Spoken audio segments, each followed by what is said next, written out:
찾으셨으면 우리 함께 읽도록 하겠습니다. 셈의 족보는 이러하니라. 셈은 100세 곧 홍수 후 2년에 아르박삿을 낳았고 아르박삿을 낳은 후에 500년을 지내며 자녀를 낳았고 아르박삿은 35세에 셀라를 낳았고 셀라를 낳은 후에 403년을 지내며 자녀를 낳았으며 셀라는 30세에 에벨을 낳았고 에벨을 낳은 후에 403년을 지내며 자녀를 낳았으며 에벨은 34세에 벨렉을 낳았고 벨렉을 낳은 후에 430년을 지내며 자녀를 낳았으며 벨렉은 30세에 르우를 낳았고 르우를 낳은 후에 209년을 지내며 자녀를 낳았으며 르우는 32세에 수룩을 낳았고 수룩을 낳은 후에 207년을 지내며 자녀를 낳았으며 수룩은 30세에 나홀을 낳았고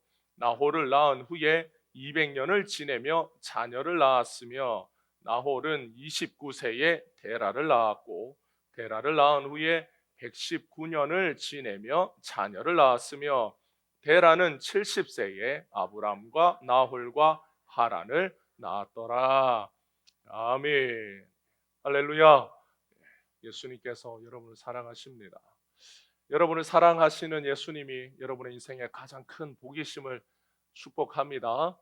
여러분에게 새해에 무엇을 하면 가장 복되고 내 삶에 무엇을 하면 가장 의미가 있을까? 그분이 예수님이 되기를 축복합니다. 그래서 내 삶에 그 어떤 것보다 귀하신 예수님 때문에 올 한 해가 여러분의 삶에 빛나는 한 해가 되시기를 주님의 이름으로 축복합니다. 우리 사람들은 호랑이는 죽어서 가죽을 남기고 사람은 죽어서 이름을 남긴다라는 말을 합니다. 호랑이는 어떻게 죽든 가죽을 남기게 되어 있어요. 뭐 호랑이가 늙어서 죽든 뭐 아니면 다른 동물에게 어떻게 하다 죽든 죽으면 가죽은 남습니다. 그런데 사람은 누구나 죽지만 누구나 죽는다고 해서 이름이 저절로 남겨지는 건 아닙니다. 사람들이 인생을 살면서 내가 어떤 일을 했느냐에 따라서 그 이름이 후대에 손가락질 받는 이름이 되기도 하고 또 후대에 그 이름을 사람들이 듣고 존경하는 이름이 되기도 하는 거죠. 칭찬받는 이름이 되기도 하는 겁니다. 그러니까 사람은 인생을 어떻게 사느냐에 따라 그 이름의 가치가 달라지는 거죠.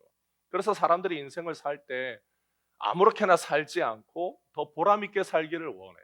그래서 내 인생이 조금 더 가치 있는 인생 되기를 원하고 의미 있는 인생 되기를 원하는 거죠. 그래서 아무렇게나 사는 인생이 아니라 항상 자신의 인생이 의미 있고 가치 있게 살기 위해서 노력하고 애쓰는 것이 우리들의 보통의 삶입니다. 그래서 내 삶이 크게 다를 건 없지만 크게 뭐 빛나는 삶을 살고자 하는 건 아니지만 그래도 나의 삶이 의미 있는 삶이 되기 위해서 우리 모두는 다 그렇게 살아갑니다. 그래서 사람들이 요즘에 우리 가정들마다 족보가 있는 가정들이 있기는 하죠. 없는 경우도 있지만 족보를 보면 그 족보에는 여러 가지 정보들이 담겨 있습니다. 시조가 누군지, 그리고 그 시조의 계보에 따라서 누구를 낳았는지, 그리고 우리의 조상들 중에는 과거에 어떤 생애를 살았는지, 어떤 업적을 남겼는지 등을 이렇게 기록해 둡니다. 그래서 그런 정보들을 통해서 이 가문의 시조와 생애와 업적과 여러 유명한 조상들 이런 사람들 쭉 적어 놓는 것이죠. 성경에도 족보가 등장합니다. 그런데 성경의 족보에는 아주 단순한 기록들이 존재하는 경우가 대부분이에요. 누가 누구를 낳았다라고 하는 이런 단순한 기록을 남기거나 누구는 누구의 아들이요, 증손이요, 현손이요라는 식의 어떤 그런 기록 형태로 이렇게 존재하는 거죠. 특히 이 창세기에는 여러 군데의 족보가 등장합니다. 창세기 11장은 셈의 족보를 끝으로 창세기 전반부가 끝이 나요. 그리고 창세기 12장이 되면 드디어 아브라함이 등장하면서 새롭게 이렇게 이야기가 전개되죠. 그래서 사람들은 이렇게 족보를 쭉 읽을 때, 성경을 읽을 때 족보가 등장하면 그렇게 중요하게 여기지 않아요. 성경을 읽는 그 이름 자체도 낯설고 발음하기도 좀 어렵고 이름도 또 어떻게 보면 비슷비슷하고 그래서 이 족보가 무슨 큰 의미가 있나라고 해서 족보 성경을 읽을 때는 족보를 대부분 다 건너뜁니다. 창세기 11장에 셈의 족보는 누가 아들을 누구 낳았다라고 이렇게 기록하지 않고 대표적인 아들의 이름만 기록합니다. 그래서 족보를 읽다 보면 10절에 셈은 백세에 그러니까 2년에 아르박삿을 낳았다. 아르박삿은 35세에 셀라를 낳았습니다. 그래서 이런 식으로 쭉 이어져요. 노아 이후로 사람들의 수명이 이렇게 점점 줄어듭니다. 셈은 600년을 살았어요.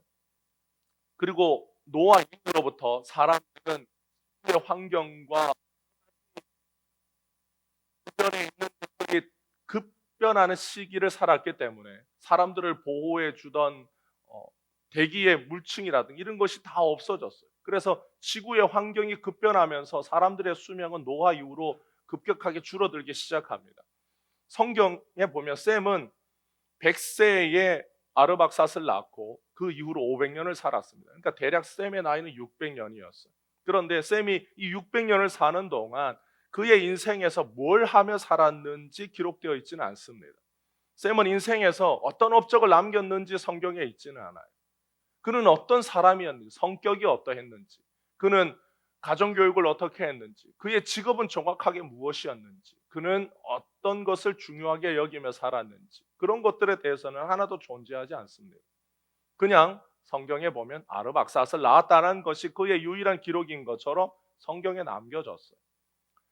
성경을 읽다 보면 누가 누구를 낳았고 몇 살까지 살다가 죽었다라고 하는 이 기록을 보면 우리가 성경을 읽다가 누가 몇 살에 누구를 낳고 몇 세에 죽었더라 그런 기록을 한 장을 읽다 보면 몇십 절을 읽다 보면 우리는 갑자기 이런 생각이 들어요. 아, 사는 게 뭔가? 사람이 그냥 성경에 누가 몇 살에 아들을 낳고 죽었다라는 것이 그렇게 중요한가? 인생이 이런 것인가? 라는 생각이 드는 거죠. 성경을 읽다가 누구도 족보를 진지하게 읽지 않는데 그 사람에 대한 업적도 없고 무엇을 했는지도 없는 족보를 읽다 보면 셈의 600년 인생은 뭔가? 셈이 600년을 사는 동안 그가 한 일이 얼마나 많겠어요. 그런데 그가 한 일에 대해서 성경은 단 한 줄로 기록합니다. 그가 100세에 아르박삿을 낳았고 500년을 살다가 죽었더라. 그러니까 창세기에는 낳고 죽고 했다라는 것이 여러 번 등장합니다. 그러면 그런 성경을 읽다 보면 약간 인생이 좀 허무하지 않은가라는 생각이 드는 거죠. 하나님께서 성경을 기록하실 때 왜 족보를 기록하셨을까? 어떻게 보면 누가 몇 세에 누구를 낳고 몇 살까지 살다가 죽었다라는 게 뭐가 그렇게 중요할까요? 그러면 성경에서 이 족보가 그렇게 중요하지 않으면 하나님은 왜 성경에 이 족보를 기록해 두셨을까요?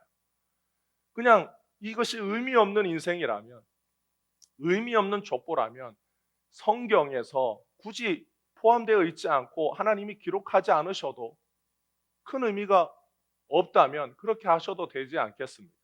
그런데 족보는 하나님께서 성경에 기록해 두셨어요.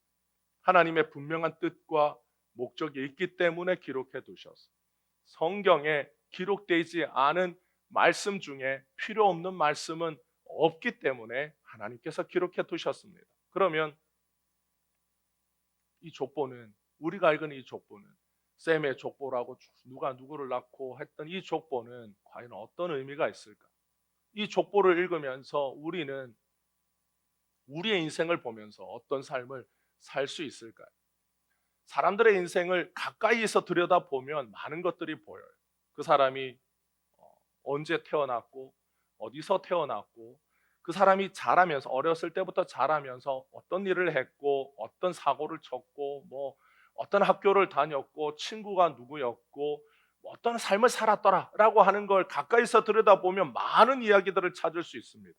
현미경처럼 들여다보면 그 사람의 인생을 조목조목 알 수 있어요. 그러나 여러분 사람들의 인생을 다 똑같이 들여다보면 비슷한 게 많아요. 학교를 다녔고 뭐 학교 다니면서 친구를 사귀었고 공부를 했고 뭐 대학에 갔고 직장을 구했고 결혼을 했고 자녀를 낳았고 인생을 보면 크게 보면 대부분 비슷한 인생인 거죠. 그 디테일에서는 다르지만 큰 맥락에서 보면 사람의 인생이란 대부분 그렇습니다. 그런데 거꾸로 사람의 인생을 조금씩 한 걸음씩 뒤로 물러서서 보게 되면 그 사람의 인생에서 중요한 것, 여러분 뭐 이순신의 전기를 우리가 읽을 때에 이순신이 어려서부터 죽을 때까지 무엇을 했는지 백과사전식으로 보지는 않아요. 그가 많은 일을 했지만 그의 인생의 중요한 전환점, 그의 인생의 어떤 중요한 대목, 이순신 장군에 대하여 말해야 할 때 반드시 언급해야 하는 어떤 사건들이 있습니다. 그래서 대부분 그런 사건이나 중요한 전환점이나 인생의 전환이 되는 일들을 중심으로 어떤 사람의 평전이나 전기를 구성하게 되어 있어요. 그래서 사람의 인생을 볼 때 우리가 한 걸음씩 뒤로 물러서서 보게 되면 그 사람의 인생에서 무엇을 중요하게 생각할 것인가? 그 사람의 인생에 대하여 말하고자 한다면 그 사람의 인생에서 무엇을 말할 수 있을까? 10가지를 말해야 된다면 그 10가지가 무엇이 될까? 추려내기 시작합니다. 그리고 조금 더 뒤로 물러서서 그 사람의 인생에서 3가지를 추려야 된다라면 무엇을 추릴 수 있을까? 그러면 그 10가지 중에 또 가장 중요한 3가지를 추려요. 그러면 그 사람의 인생에서 단 한 가지를 말해야 된다라면 무엇을 말할 수 있을까라고 생각하고 선택해야 합니다. 결국 어떤 사람의 인생을 조금 더 뒤로 물러서서 멀리서 보면 그 사람의 인생에서 가장 중요한 것 한 가지를 꼽으라고 한다면 무엇을 꼽을 수 있을까라고 생각하게 되는 거죠. 샘은 아버지 노아 밑에서 태어났어요. 그는 성장해서 결혼을 합니다. 결혼을 했지만 결혼할 때까지, 결혼하고 나서 홍수가 일어날 때까지 자녀가 없었어요. 샘의 나이 100세 때 아르박삿을 낳았는데 홍수 2년에 낳았다라고 되어 있습니다. 그러니까 홍수 아버지 노아가 이제 방주를 짓기 시작한 이후로 샘이 태어났어요. 그래서 어느 샘이 성장한 어느 때가 되어서 샘은 아버지가 하는 일을 옆에서 돕기 시작합니다. 그래서 방주를 만들었어요. 그리고 홍수가 끝난 뒤에 자녀가 태어났고 창세기 10장 22절에 보면 샘이 낳은 자녀들이 누구누구다라고 기록해 둡니다. 엘람, 아수르, 아르박삿, 룻 그리고 아람까지 5명의 아들을 낳았다라고 창세기 10장에 샘의 족보에는 그렇게 언급해 두었어요. 그리고 창세기 11장에 보면 11장 10절에 보면 샘의 족보를 쭉 다시 언급하는데 이 5명의 아들 중에 아르박삿을 낳았다라고 기록합니다.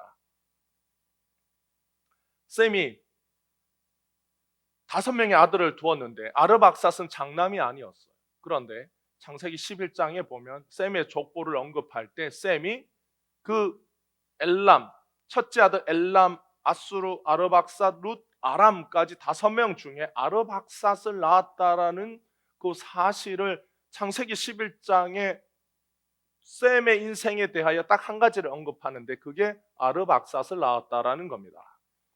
성경은 샘이 한 많은 일들 중에 이 한 가지를 기록하고 싶었어요.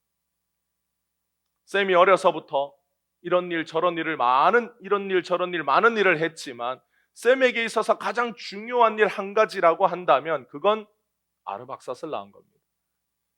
아르박삿은 장남이 아니었어요. 그런데 샘의 족보 중에 샘의 아들 중에 유일하게 아르박삿이 샘이 낳은 아들로 기록이 되었습니다. 왜냐하면 아르박삿은 비록 장남은 아니지만 이 아르박삿을 통해서 누가 오시느냐? 구원자가 오시기 때문에. 창세기 11장에 샘의 후손 중에 가깝게는 아브라함이 누구의 후손인가를 밝히기 위해서 샘의 족보가 기록되었어요. 그러나 멀게는 하나님이 보내시는 구원자가 누구의 후손으로 오는지를 정확하게 기록하기를 원하셨습니다. 구원자의 오심이 중요하기 때문입니다. 구원자가 오시는 것은 인류에게 있어서 가장 중요한 사건, 모든 인류의 운명을 바꾸는 사건이기 때문에 구원자가 오시는 것은 아주 중요하고 가장 중요합니다. 이 지구상에 태어나는 어떤 사람보다 예수 그리스도가 오시는 사건은 중요합니다. 아무리 사람이 태어나고 또 태어나도 결국 구원자가 사람으로 오셔야 인류에게 구원이 찾아와요. 인간에게 일어나는 그 어떤 일보다 가장 중요하고 핵심적인 사건은 바로 예수 그리스도가 인간으로 이 땅에 태어나신 사건입니다.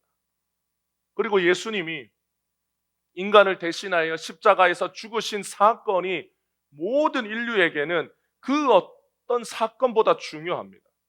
그래서 하나님께서 인간에게 일어나는 그 어떤 사건보다 중요한 사건, 바로 예수 그리스도가 사람의 후손으로 어떻게 오시는지를 기록해 두고 싶었어요. 성경에.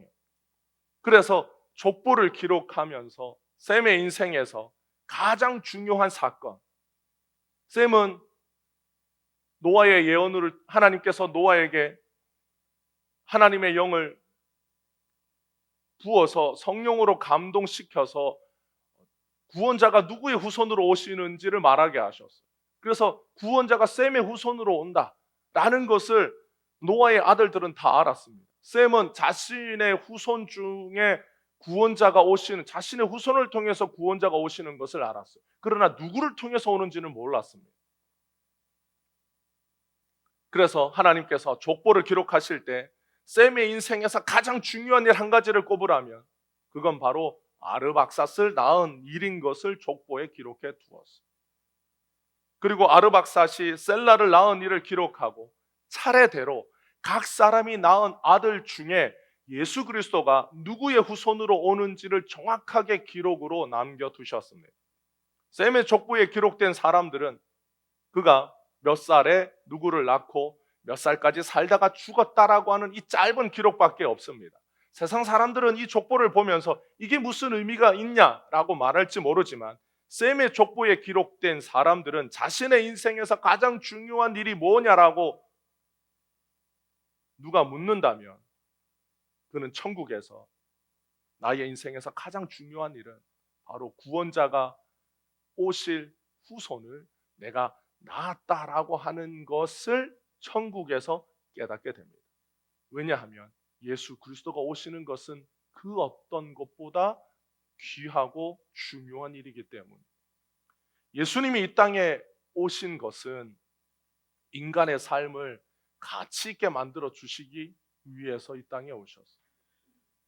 사람들은 자신의 가치를 스스로 만든다라고 생각합니다.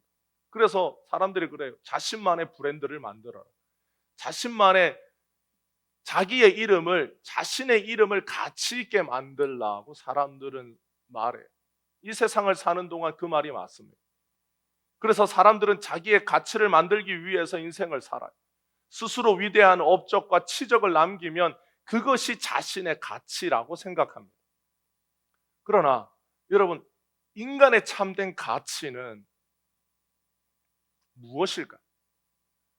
우리가 어떤 가치라고 말할 때 그 가치라는 것이 어떤 사람의 인생이 의미 있느냐 없느냐라는 것을 말하고자 할 때 그 사람의 인생에 의미 있다, 그 사람의 인생에 가치 있다라고 하는 걸 정하는 것, 그래서 무엇을 가치 있게 여기냐라고 우리 모두가 얘기할 때 우리의 가치의 기준은 어디에 있을까? 참된 가치라는 게 뭘까요? 우리 인간을 가장 참된 인간의 존재로 가치 있게 만드는 것은 무엇일까? 우리가 우리 되게 만드는 것은 무엇일까? 여기에서 세상의 사람들과 예수를 믿는 우리들과는 차이가 존재합니다. 세상의 사람들은 사람을 가치 있게 만드는 것이 그가 가진 부라고 말하기도 하고, 그가 남긴 업적이라고 말하기도 하고, 그가 세상에 끼친 영향이라고 말하기도 하고, 그 사람이 가지고 있는 능력이라고 말하기도 합니다. 그런데 예수를 믿는 우리에게 있어서 우리를 가장 가치 있게 만드는 분은 어떤 우리가 남긴 어떤 것이 아니라 우리를 위하여 죽으시고 부활하신 예수 그리스도가 우리를 가장 가치 있게 만드시는 분입니다. 여러분, 우리를 가치 있게 만드는 여러 가지들 중에 한 분이 예수님이 아니라 우리를 가치 있게 만드는 유일한 분이 예수님이에요. 구원자 예수님이 없는 인생은 이 땅에서 무엇을 남기든지 그는 영원한 심판 아래 있을 뿐이에요.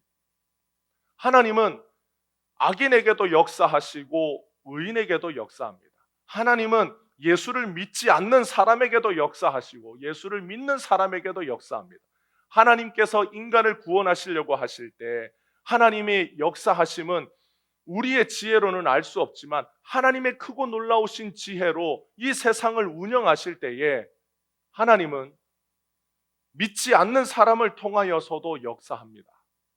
그래서 믿지 않는 사람들도 머리가 똑똑하고 창의력이 뛰어난 사람들이 이 세상에 기여한 것을 예수 믿는 사람들이 함께 누리도록 하나님이 역사하는 거예요. 예수 믿는 사람이 자동차를 만든 게 아니라 예수 믿는 사람이 비행기를 만든 게 아니라 예수 믿지 않는 사람들도 세상에서 자기가 가지고 있는 지식과 능력을 통하여 이 세상에 기여합니다. 그래서 우리는 이 사람들이 살아가는 세상에서 그가 예수를 믿든 믿지 않든 이 세상에서 무언가를 하면서 그 한 영향과 결과를 함께 공유하면서 살아가요. 그런데 우리 모두가 다 이 세상에서 영원히 사는 게 아니에요. 자신에게 주어진 시간이 한정되어 있습니다. 이 땅을 사는 동안 자신에게 주어진 시간이 정해져 있어요. 우리에게는 이 땅에서 영원의 시간이 주어진 것이 아니라 100년이 안 되는 시간이 정해져 있습니다. 그래서 사람들은 100년이 안 되는 시간을 살아가요. 그래서 자신에게 주어진 시간이 끝이 나면 모든 인간은 영원한 생명과 죽음이라고 하는 이 갈림길에서 자신의 운명이 결정됩니다. 예수님은 누구든지 그가 어떤 사람이든지 예수님으로 말미암아 영원한 생명과 참된 행복을 누리게 하시려고 이 땅에 오셨어요. 그래서 그 사람이 이 땅에서 무엇을 했든 무엇을 남겼든 아니면 무엇을 남기지 못한 인생이든 예수님을 믿으면 그의 인생을 세상에 그 어떤 것보다 가치 있는 인생이 되게 하시려고 이 땅에 오셨어요. 성경에 예수님이 누구의 후손으로 오는지를 정확하게 기록하기 위해서 셈의 족보를 기록했습니다. 노아에게는 셈, 함, 야벳이라고 하는 아들이 있었지만 구원자는 함의 후손으로도 오지 않고 야벳의 후손으로도 오지 않는다라는 것을 기록하기 위해서 야벳의 족보도 있고 함의 족보도 있어요. 족보는 그냥 단지 누가 누구를 낳았다라는 사실을 기록하기 위해서 쓰여진 게 아니라 구원자 예수님께서 죄인인 인간을 위해서 성육신 하셨다라고 하는 걸 정확하게 기록하기 위해서 하나님이 족보를 성경에 기록하셨어요. 그래서 예수님이 마태복음 1장 족보에서는 누구의 자손이라고 기록되어 있느냐? 아브라함과 다윗의 자손 예수 그리스도의 족보, 계보라고 기록해 둡니다. 그래서 마태복음 1장 1절은 그렇게 시작해요. 그래서 아브라함으로부터 쭉 족보가 이어져서 예수님까지 이르게 됩니다. 그래서 그 예수님, 마태복음 1장에 말하는 예수님의 족보는 예수님은 어떤 분이시냐? 그분은 정확하게 하나님의 약속대로 이 땅에 아브라함의 말하자면 하나님이 구원자로 보내시겠다라고 예전부터 아담 때부터 하나님이 구원자가 메시아가 오신다. 아담의 후손으로 오신다. 그는 셈의 후손으로 오신다. 그는 아브라함의 자손으로 오신다. 라고 하는 것을 정확하게 말씀하신 대로 예수님이 이 땅에 오셨음을 기록해 둔 것이 마태복음 1장의 족보예요. 그러니까 마태복음 1장에 나타나는 예수님의 족보를 보면 예수님은 분명히 누구의 자손인가? 사람의 자손. 예수님은 사람으로 이 땅에 오셨어요. 그분이 사람으로 이 땅에 오신 것은 우리 모든 인간을 대표하기 위하여 참된 사람으로 이 땅에 오신 것. 예수님은 그냥 원래는 사람이 아니신데 사람처럼 보이는 분이 아니라 그분은 사람, 참 사람, 우리와 똑같은 100%의 사람입니다. 그런데 인간으로 오신 그 예수님이 실은 그 본체가 예수님은 그 본체가 하나님이신 것을 분명하게 하기 위해서 누가복음 3장에 예수님의 족보를 또 기록해 두었어요. 누가복음 3장의 예수님의 족보는 마태복음 1장의 족보는 아브라함에서부터 밑으로 내려와요. 그래서 14대, 14대, 14대 해서 예수님에게 이르기까지 어떻게 예수님이 사람의 자손으로 오셨는지를 기록해 둡니다. 그런데 누가복음 3장에 보면 예수님의 족보는 거꾸로 올라가요. 예수님의 위가 누군지, 그 위가 누군지, 그리고 그 위가 누군지를 계속해서 올라갑니다. 그래서 누가복음 3장 족보 끝에 38절에 보면 그 위는 에노스요, 그 위는 셋이요, 그 위는 아담이요, 그 위는 하나님이시니라.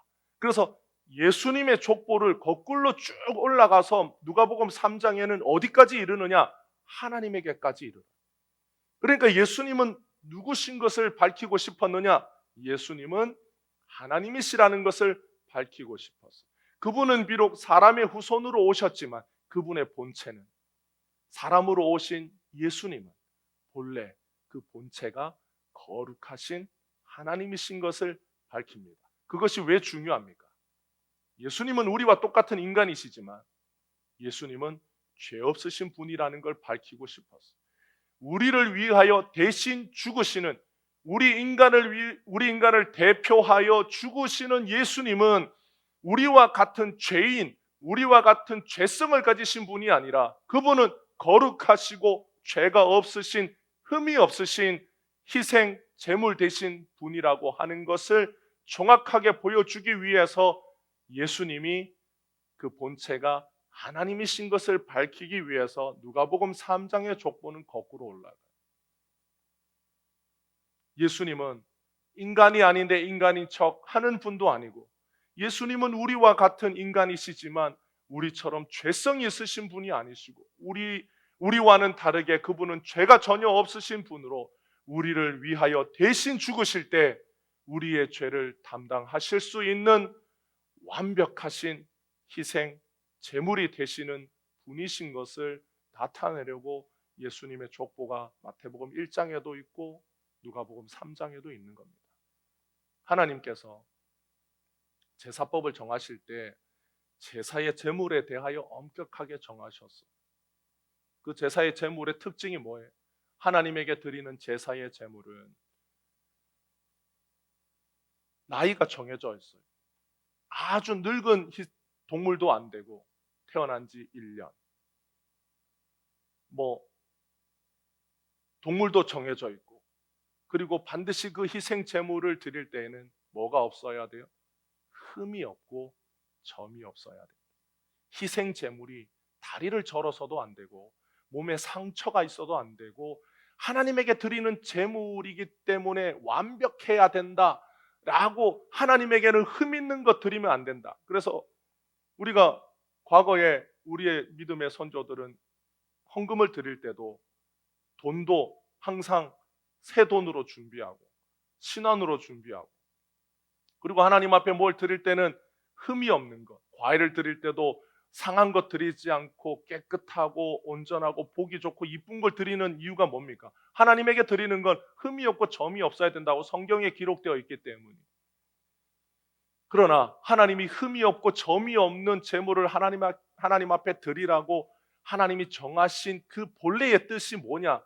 하나님에게 드리는 제물은 결국 예수님을 의미하기 때문에, 예수님이 죄인인 인간을 위하여 대신 죽으실 때 죄인이 죄인을 위하여 죽을 수 없는 거예요.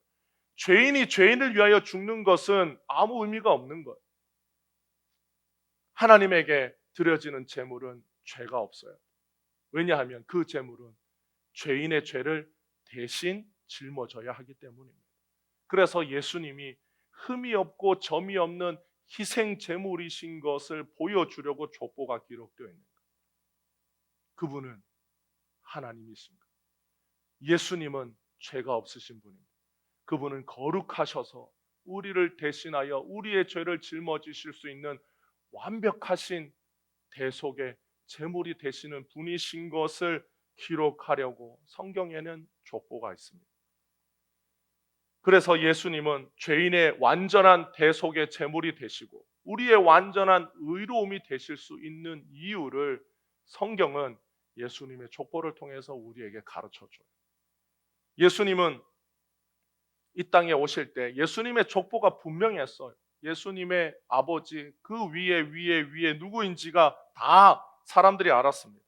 그래서 사람들이 예수님을 볼 때 예수님을 사람으로만 보았지 하나님의 아들이라고는 생각할 수가 없었습니다.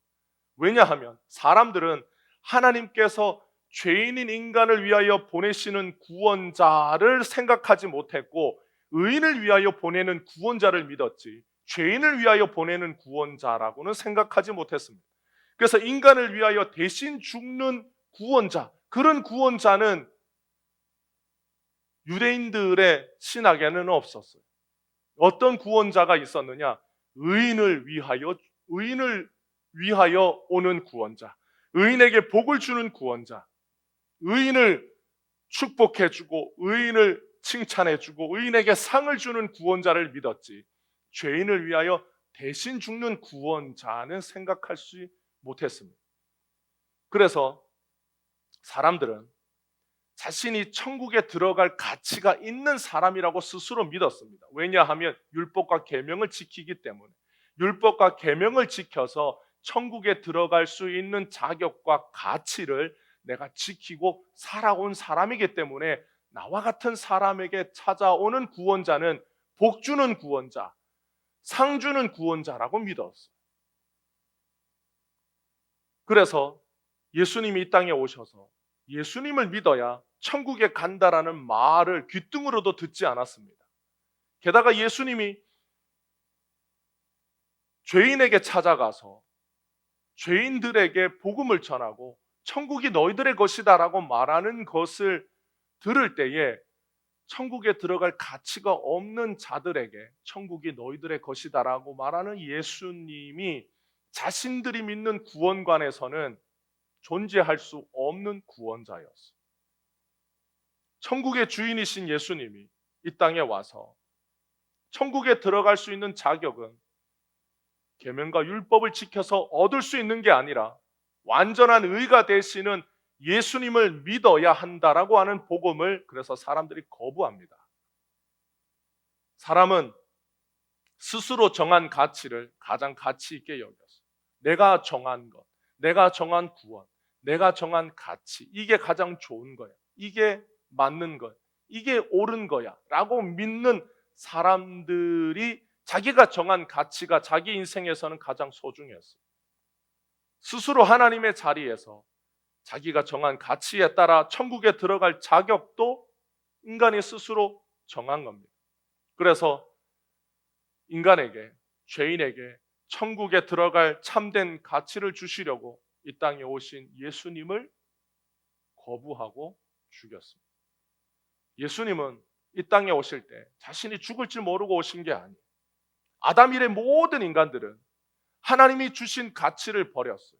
하나님이 지으신 피조물이라고 하는 그 가치에서 벗어나서 스스로 하나님이 되려고 하나님을 대적한 인간의 역사를 다 아시는 예수님이 이 땅에 오실 때에 예수님이 나는 죽지 않기 위해서 오신 것이 아니라 그런 하나님을 대적한 인간들의 손에 죽을 걸 아시고 이 땅에 오셨어요.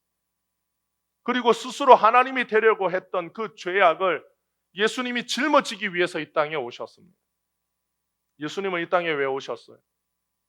자신을 대적하여 자신을 죽일 인간들을 살리려고 예수님이 이 땅에 오셨습니다. 인간은 자기가 어떤 물건을 만들고 그 물건이 마음에 들지 않으면 부셔요.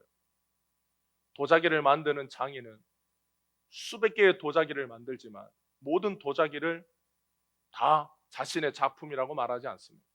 마음에 들지 않으면 수백 개를 만들었어도 다 다시 깨트리고 버려요. 다 무엇을 만들어도 마음에 들지 않으면 부수고 녹여서 다시 만듭니다. 예수님께서 죄인을 대신하여 죽으신 유일한 이유는 죄인을 사랑하셨기 때문입니다. 그래서 죄인인 인간을 사랑하신 예수님이 인간을 멸망시키고 다시 창조하지 않으시고 인간을 살리려고 인간을 대신하여 죽는 길을 택하셨어요. 그래서 이 땅에 사람의 후손으로 태어나셨습니다. 예수님이 이 땅에 사람의 아들로 태어나신 이유는 하나님이 주신 가치를 버리고 하나님을 대적한 인간들을 살리기 원하셨어요. 왜 살리기를 원하셨을까요? 사랑하셨기 때문에. 사랑하셨기 때문에 살리고 싶었고, 살리기 위해서 예수님이 죽어야 하는데, 예수님이 죽어야 하는 그 길을 예수님은 거절하지 않고 스스로 죽으시기 위해서 이 땅에 오셔서 우리를 대신하여 죽으셨어요. 하나님이 우리를 사랑하지 않으셨다면 하나님이 우리를 다 멸망시키고 인간을 다 버리고 인간을 다 심판한들 하나님이 하신 그 일에 무슨 악이 있겠습니까? 하나님이 하신 그 일에 뭐가 잘못됐겠어요? 사람도 자기가 만든 것에 흠이 있고 점이 있고 금이 가면 다 부셔요. 그런데 하나님은 자신이 창조한 피조물이 자신을 대적하여 자신에게 칼을 겨눌 때에도 그 죄인을 살리려고 스스로 죄인을 위하여 죽는 길을 택하셨어요. 그런 예수님의 희생과 죽음을 보면서 사람들은 예수님이 이기적이라고 말해요. 예수를 믿지 않으면 구원이 없다라고 말하는 예수는 독선적이라고 말해요. 누가 예수님의 그 사랑과 희생을 보면서 독선적이라고 하겠어요? 인간은 자신의 가치, 자신이 정한 구원의 길을 하나님이 없는 길로 만들어 두고서 그 길에 찾아오신 예수님을 거절하고 싫어하고 죽이는 일을 하면서도 자신이 옳다라고 말하는 것이 하나님을 버린 인간의 헌주소입니다. 여러분, 사람에게 족보는 우리 조상 중에 자식을 얼마나 낳고 누가 어떤 벼슬을 했고 어떤 대단한 인생을 살았는지를 기록하는 족보예요. 그런데 예수님에게 있어서 족보란 인간을 얼마나 사랑하는지에 대한 기록이 예수님에게는 사람의 족보입니다. 샘은 이 땅에서 자신이 한 그 어떤 일보다 아르박삿을 낳은 일이 가장 귀한 일인 것을 천국에서 깨달았어요. 샘은 자신의 후손을 통해서 구원자가 온다라는 것을 어렴풋이 알았지만 누구를 통해서 오는지는 몰랐어요. 메시아가 자신의 후손으로 오실 때에 아르박삿을 통하여 오신 것. 그래서 셈이 이 땅에서 한 일, 셈이 100세에 홍수 2년에 아르박삿을 낳았고 그 아르박삿을 낳은 후에 500년을 살았다. 셈의 인생이 이 한 줄로 기록될 때 셈은 자신의 인생 600년 중에 가장 귀한 일, 자기가 한 일 중에 가장 잘한 일, 구원자가 오실 자신의 후손 아르박삿을 낳은 것이 얼마나 귀한 일인지 천국에서 깨닫게 됩니다. 하나님을 버리고 심판받아 죽어야 마땅한 인간을 구원하기 위하여 예수님이 오시는데 자신의 인생이 쓰임받았어. 자신이 한 일 중에 아르박삿을 낳은 일이 하나님 나라에 얼마나 중요한 일인지 이 땅에 살 때는 몰랐지만 셈은 이 세상 살 때 자신도 세상의 가치에 따라 살고 싶었어. 세상이 이게 중요하다라고 말하는 세상이 정한 가치에 따라 셈도 자기도 그렇게 살고 싶었어. 구원자가 오신다는 약속을 믿고 살았지만 그 약속이 자신에게 어떻게 이루어지는지를 다 알지 못한 채 셈은 이 땅에서 살았습니다. 그러나 셈은 하나님의 약속을 믿으면서 자녀를 낳았어. 자신에게 주어진 인생을 하나님의 말씀을 따라 자녀들을 가르치면서 살았어. 세상이 하나님 따르는 것을 무가치하게 여길 때에도 셈은 하나님에게 자신의 인생의 가장 큰 가치를 두면서 살았습니다. 자녀들을 그렇게 양육하며 살았어. 세상 나라에서는 셈의 족보를 보면 이게 무슨 족보냐고 비웃을지 모르지만 셈이 한 일이 뭔데 아르박삿 낳은 것밖에 없어 라고 세상 사람들은 비웃을지 모르지만 하나님의 나라에서는 셈의 족보를 보며 인간을 사랑하시는 하나님의 큰 사랑이 나타난 영광스러운 족보라고 칭찬합니다. 셈은 하나님의 은혜로 아르박삿을 낳았어. 아르박삿을 낳을 때 이 아르박삿을 통해서 구원자가 온다라는 걸 샘도 몰랐어. 그냥 하나님의 말씀대로 이 땅에 살면서 하루하루 살면서 은혜로 자녀를 낳았습니다. 그런데 그 아르박삿을 낳은 그 일이 족보에 기록되고 구원자 예수님이 샘의 족보를 통해 이 땅에 오셔서 죄인을 구원하여 하나님의 자녀가 되게 하는 하나님의 그 놀라운 구원의 역사에 샘은 저절로 동참하게 된 거예요. 그 아르박삿을 낳은 일을 통하여 하나님이 역사하시는 구원의 구원의 아르박삿은 자기도 모르게 쓰임받고 자기도 모르게 동참하게 되었어. 자기도 모르게 영광스러운 자리에 앉았어. 구원은 그렇습니다.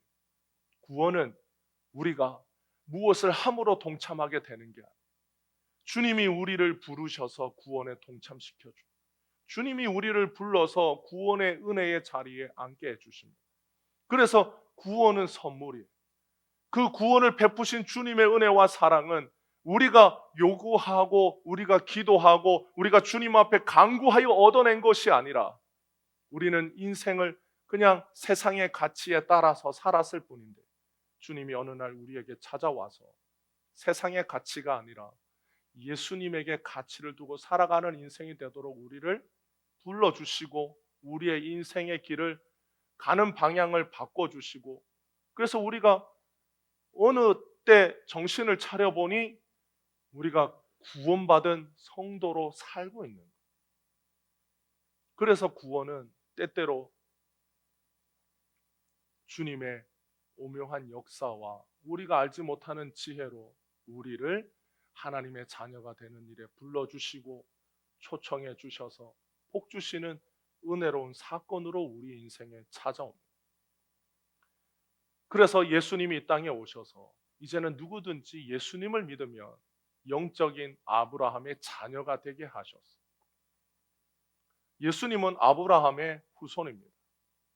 예수님 때문에 우리는 하나님의 자녀가 되었어요.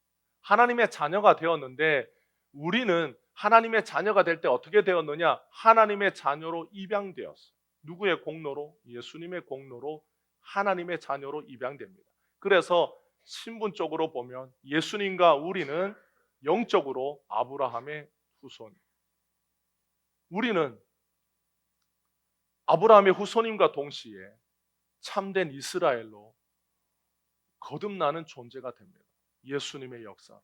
그래서 우리는 예수님은 사역적으로 그 본래가 하나님이시지만 사역적으로 하나님을 이 땅에서 아버지라고 부르시면서 하나님 아버지의 유일하신 아들이 우리도 하나님의 아들과 딸이지만 예수님과 우리는 신분적인 차이가 있는데 우리는 입양된 아들과 딸.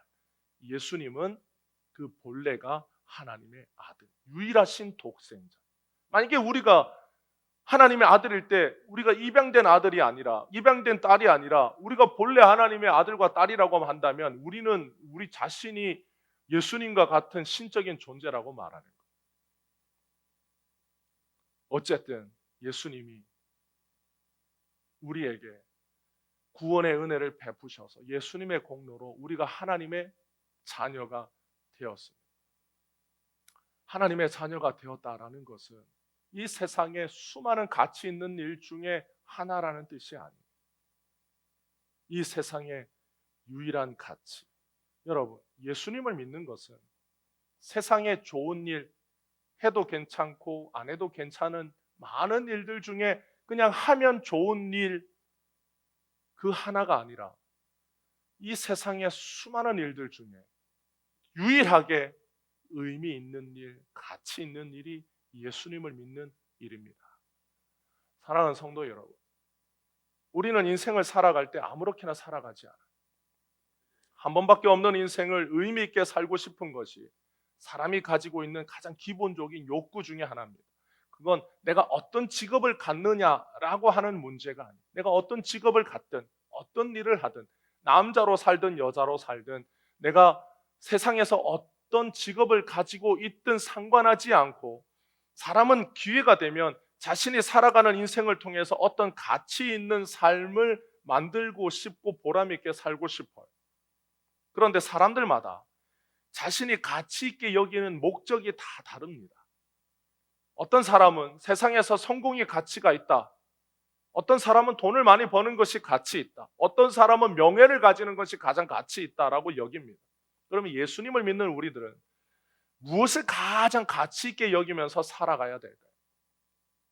우리 모두는 다 어려워서 인생을 살 때 유년기를 보내고 청소년기, 장년기를 보내고 인생의 그 노년기를 보내게 되어 있어요. 그 사람의 인생이 그래요. 우리가 인생의 황금기 때는 열심히 공부하고 일하면서 살아갑니다.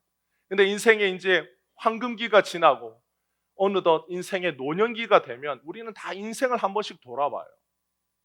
자기가 살아온 인생을 한번 봅니다. 어떻게 살아왔는지. 50년을 살고 인생을 돌아보면 언제 50년을 살았는지 싶어요. 60년을 살고 인생을 뒤돌아보면 내가 언제 60년을 살았을까? 내가 어떻게 60년을 살았을까 생각해. 그건 100년을 살아도 마찬가지예요. 100년을 살고서 인생을 뒤돌아보면 언제 내가 100년을 살았을까? 내가 어떻게 이 100년을 지내왔을까? 생각하게 돼.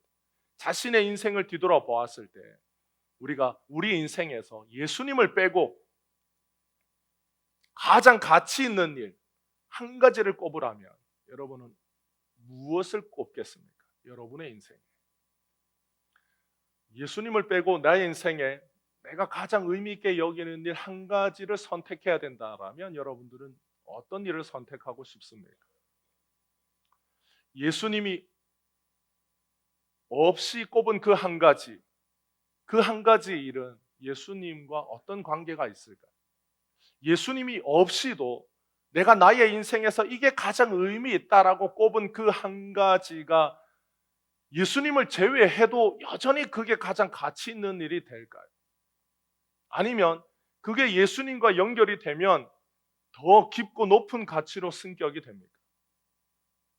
내가 인생을 살면서 인생을 100년을 사는 동안 내가 이게 가장 가치 있다. 예수님을 제외하고 이게 가장 가치 있다고 생각하는 일을 다듬고 가꾸고 물 주어서 아름답게 성장시켰어요. 그러면 예수님이 없이 그 일이 내가 이 세상을 떠나고 나서도 여전히 가치 있는 일인가? 아니면 예수님 때문에 내가 한 일이 더 가치 있고 높은 수준의 어떤 의미로 이렇게 더 올라가는가? 우리는 인생에서 저마다 소중한 걸 다 가슴에 품고 살아갑니다. 그런데 그 어떤 것도 예수님이 없이는 그 가치가 영원하지 않아요. 여러분, 우리의 인생도 이 땅에 사는 동안 다 저마다의 가치를 가지고 있어요.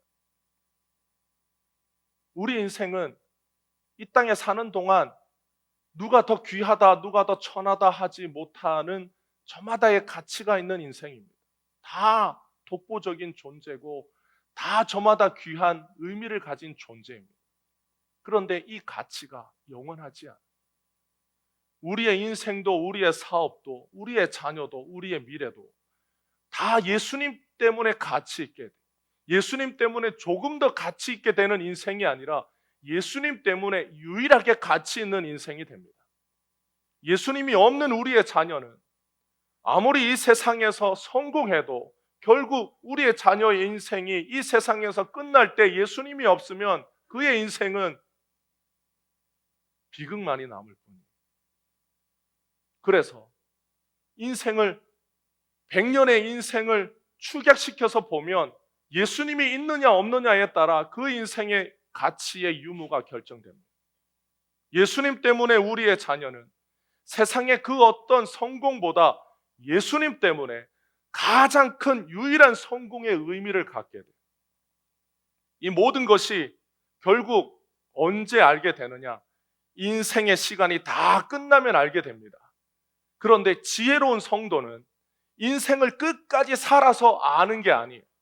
주님이 주신 지혜로 인생을 살기 때문에 인생을 다 살지 않아도 그것을 알고 믿고 살아가는 것이 지혜로운 성도예요. 여러분, 시간이 다 지나서 누구나 인생의 시간은 다 지나요. 누구나 이 땅에서 살아가는 시간이 다 끝이 옵니다. 그런데 끝이 왔을 때 아는 것은 어리석은 자예요. 지혜로운 다섯 처녀와 어리석은 다섯 처녀의 차이가 뭡니까? 끝에 가서야 알았다라는, 끝에 가서 알았다라는 게 무슨 뜻입니까? 그때까지 예수님 없는 인생 살았다라는 뜻이. 지혜로운 다섯 처녀는 무엇을 의미합니까? 지혜로운 다섯 처녀는 끝에 가서야 예수님이 계신다라는 것을 안 것이 아니라 예수님이 계시다라는 걸 믿고 살아간 지혜로운 다섯 처녀, 그 사람이 구원받는 자들이라는 것을 가르쳐 줍니다. 여러분, 인생의 끝에 도달해서 사람은 자기에게 주어진 시간을 다 살면 천국과 지옥이라고 하는 이 두 길 중에 한 길을 가야 되는구나. 사람이 예수님을 믿지 않고 죽으면 지옥이 있구나. 자신의 인생이 끝나서 알게 되는 사람은 어리석은 사람입니다. 성경에서 어리석은 사람은 머리가 나쁘다라는 뜻이 아니에요. 성경에서 어리석다라는 것은 예수님을 믿지 않는 자를 의미하고 구원받지 못한 자를 의미하고 지옥에 가는 자를 의미하는 게 어리석다라는 것. 지혜로운 자는 머리가 똑똑하다라는 것이 아니라 예수님을 믿는 자가 지혜롭고 구원받은 자가 지혜롭고 천국에 가는 자가 지혜롭다라는 뜻이에요. 그래서 어리석은 다섯 처녀와 지혜로운 다섯 처녀의 차이는 이 땅에서 자신의 인생을 사는 동안 예수를 믿고 살았느냐 아니면 예수를 믿지 않고 살았느냐를 가늠하는 그 기준이 지혜와 어리석음입니다. 결국 그들에게 있었던 기름과 그들이 없는 기름의 차이는 예수님이 있느냐 없느냐의 차이. 여러분, 지혜로운 성도는 어떤 성도입니까? 자신의 인생을 다 누구나 우리 모든 인간들은 다 자기에게 주어진 시간이 지나면서 살게 돼요. 그리고 인생의 끝에 도달하면 알게 됩니다.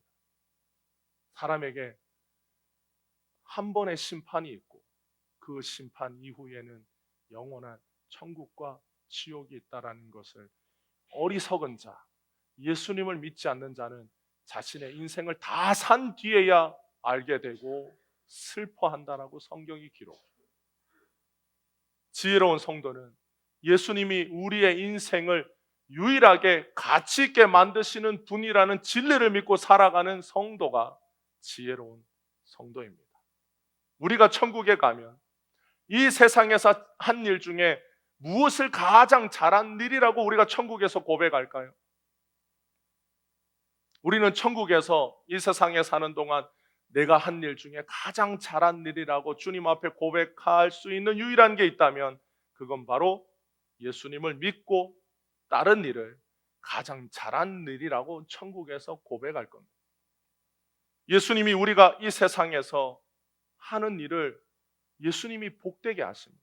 예수님이 우리 안에 계시기 때문에, 복 중에 복이 되시는 예수님이 우리와 함께 하시기 때문에 예수님이 우리가 하는 일을 복되게 해줘요. 우리가 하는 일을 가치 있게 해줘요. 우리가 직장을 다니고 가정을 돌보고 자녀를 양육하고 학교에서 공부하고 하는 모든 일을 가치 있게 만들어 주시는 분이 예수님입니다. 세상의 사람들도 직장에 다니고 학교에 다니고 자녀를 낳고 인생을 살지만 결국 그 일이 예수님이 있느냐 없느냐에 따라 가치가 있게 되느냐 없게 되느냐는 결국 예수님 때문에 결정되는 거예요. 결국 누구나 다 인생을 끝까지 살게 되면 나의 인생의 가치가 있었구나 없었구나를 어떻게 결정합니까? 예수님을 믿고 살았느냐 믿지 않고 살았느냐로 결정되는 거예요. 예수님이 없으면 아무것도 아니지만 예수님이 계시면 무엇이든지 복되고 의미 있고 귀한 일이 됩니다. 사랑하는 성도 여러분, 올 한 해 예수님을 믿고 따르는 것이 나의 삶에 가장 귀하고 복된 일이라는 것을 가슴에 품고 살아가는 여러분이 되시기를 주님의 이름으로 축복합니다. 예수님이 여러분의 삶의 가장 중심이 되어서 여러분의 삶을 복되게 하십니다. 예수님 믿는 것, 예수님을 섬기며 사는 것, 나의 삶에 가장 잘한 일이고 복된 일이고 가치 있는 일이라고 고백하면서 살아가는 올 한 해 주님께서 여러분의 삶에 찾아와 역사하셔서 주님을 위하여 좋은 열매, 많은 열매를 맺게 해 주십니다. 그 예수님과 더불어 복되고 귀한 삶을 사는 우리 모두가 되시기를 주님의 이름으로 축복합니다. 기도하겠습니다.